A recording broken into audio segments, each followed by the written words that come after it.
우리 성도님들 평안하신지요?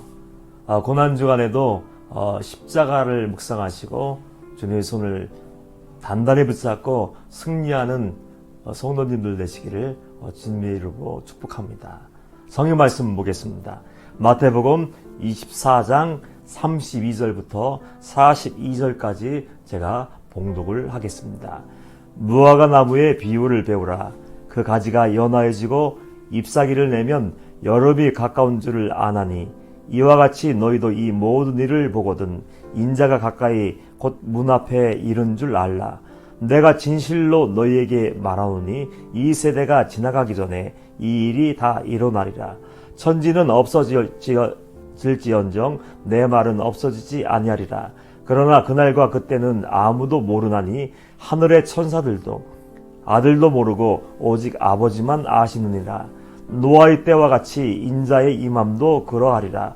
홍수전에 노아가 방주에 들어가던 날까지 사람들이 먹고 마시고 장가들고 시집가고 있으면서 홍수가 나서 그들을 다 멸하기까지 깨닫지 못하였더니 인자의 임함도 이와 같으리라.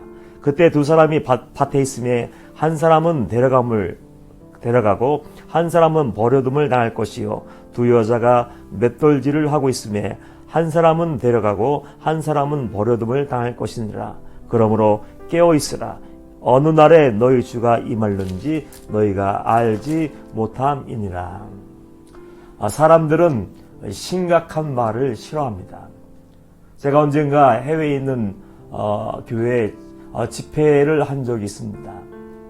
저는 어느 곳에 가든지 회개의 말씀을 증거합니다. 왜냐하면 회개보다 더 중요한 말씀은 없고 회개하지 않는다면 구원받은 가능성도 제로이기 때문에 가는 곳마다 회개의 말씀을 강력하게 증거합니다.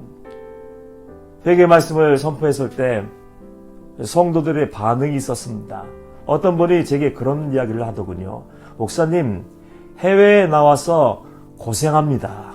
얼마나 어려운지 목사님도 아시잖아요. 우리들에게 예배당에까지 나와서 회개하라. 죄를 버려라. 무시무시한 심판이 있다. 지옥이 있다.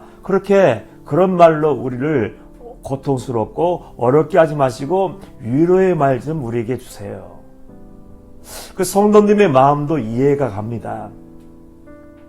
얼마나 힘들겠어요. 이민사회에서 살아간다는 게 쉬운 일은 아니지만 저는 종으로서 종의 양심을 가지고 말씀을 전하는 거예요. 왜? 가장 중요한 것은 구원 아닙니까? 하나님 앞에 섰을 때, 심판 앞에 섰을 때 나는 너를 몰라. 주님께서 말씀하신다면 그날에 얼마나 참담한 일이 내 앞에서 일어나겠습니까? 그래서 그 마음도 다 이해하지만 저는 우직하게 영혼들을 사랑하는 마음으로 회개의 말씀을, 심판의 메시지를 증거하고 한 영혼을 깨우려고 애를 씁니다.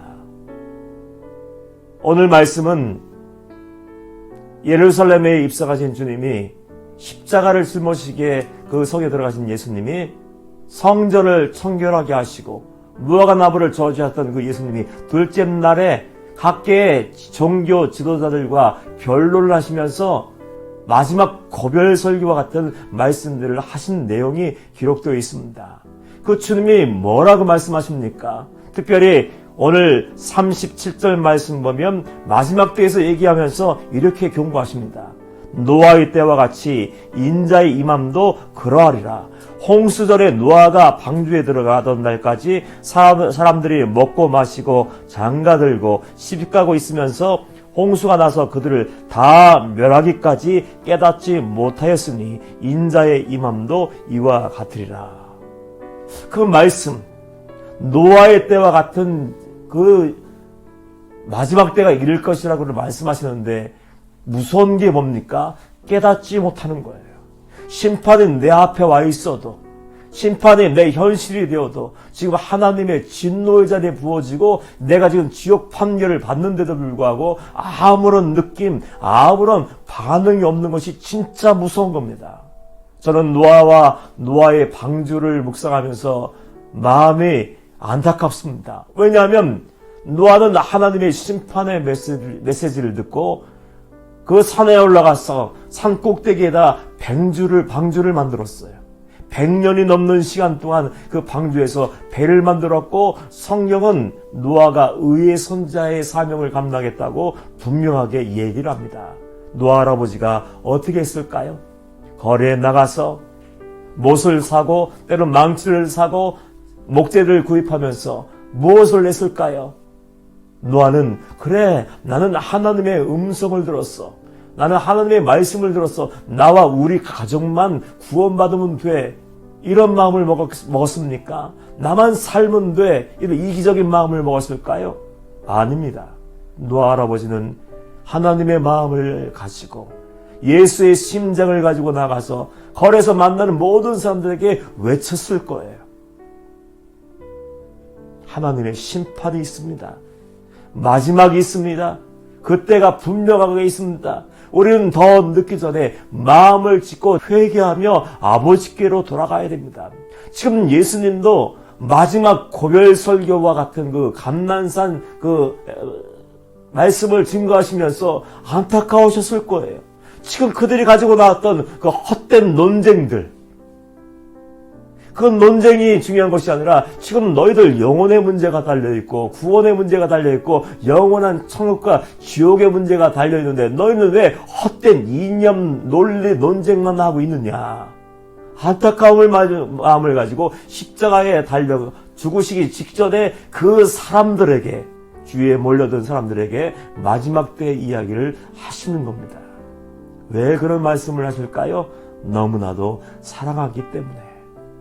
너무나도 사랑하셔서 예수님은 이 땅에 오셨지 않습니까? 죄는 내가 지었고 여러분이 지었고 우리 모두가 지었는데 예수님이 대속제물이 되기 위해서, 피를 흘려주시기 위해서 이 땅에 오셨어요. 그 주님의 입에서 나온 첫 번째 외침이 뭐였습니까? 회개하라, 천국이 가까웠느니라. 마지막 말씀이 뭡니까? 그날이 임할 거야. 노아의 때와 같이 마지막 심판의 날이 임할 거야. 그러면서 결국 예수님은 예루살렘을 보시면서 슬피 우셨어요. 그 여인들에게 나를 위해서 울지 마. 너희 자녀를 위해서 울어라. 왜요? 아무리 영혼을 건져내려고 해도, 회개의 말씀을 증거하고 심판의 메시지를 증거해도 반응하지 않는 그 영혼들, 단단하게 굳어져 버린 그 심령들, 양심, 화인 맞은 양심들, 그들의 마지막을 보시면서 주님은 슬피 우셨습니다. 우리 집의 막내딸이 예배를 드리고 난 다음에 제게 이렇게 얘기를 했습니다. 아빠의 설교는 매워요. 저는 그 이야기를 듣고 의미를 알 수 없었기 때문에 물었습니다. 맵다는 것이 무슨 의미야? 어떤 뜻이야? 했더니 그 막내딸이 이렇게 얘기를 했어요. 따끔합니다. 예배를 드릴 때 그 아이가 아빠의 설교를 듣고 울면서 기도를 했다고 해요. 감사하게도 아빠의 메시지를 통해서 아이가 마음문을 열고 울고, 따끔해요, 매워요, 뜨끔해요, 내가 잘못 살은 것 같아요. 그런 반응을 보니 얼마나 감사했는지 몰라요. 하나님의 말씀, 예수님의 말씀은 맵습니다. 뜨끔합니다. 우리 심령거수를 쪼개야 되고 죽어있는 영혼들을 살려내야 되기 때문에 뜨끔할 수밖에 없어요. 그 말씀이 들려지고 내 양심이 움직이고 양심의 떨림이 일어날 때 우리는 어떻게 됩니까? 부담스러워. 듣기 싫어. 괴로운 말씀이야. 또 십자가 회개의 말씀이야. 이렇게 반응하는 것이 아니라, 다 알고 있어. 교만 떠는 것이 아니라 어떻게 됩니까? 하나님이 나를 사랑하셔서 또 한 번 이 얘기를 듣게 하시는구나. 마음을 열고 나를 돌아보고 말씀 앞에 내 마음과 양심과 신앙을 끄집어내놓고 점검하셔야 돼요. 그리고 그 마지막이 분명히 온다. 심판이든지 개인의 종말이든지 그때는 분명히 온다는 것을 알고, 그때가 되기 전에 우리는 온전한 회개를 이룰 수 있어야 됩니다. 한 번 구원은 영원한 구원. 주여 믿습니다 하고 구원받으면 얼마나 좋을까요? 주님이 이렇게 말씀을 하시죠. 40절 말씀 이하에 보면 그때 두 사람이 밭에 있음에 한 사람은 데려가고 한 사람은 버려둠을 당할 것이요 두 여자가 맷돌질을 하고 있음에 한 사람은 데려가고 한 사람은 버려둠을 당할 것이니라. 그러므로 깨어있으라.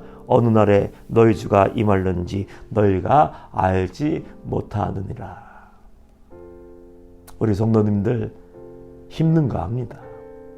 여러 가지 전염병의 문제, 경제의 문제, 가정의 문제, 자녀의 문제, 건강의 문제로 어려움을 당하는 거 압니다. 그러나 그 현실보다도 더 중요한 것은 우리의 구원이에요.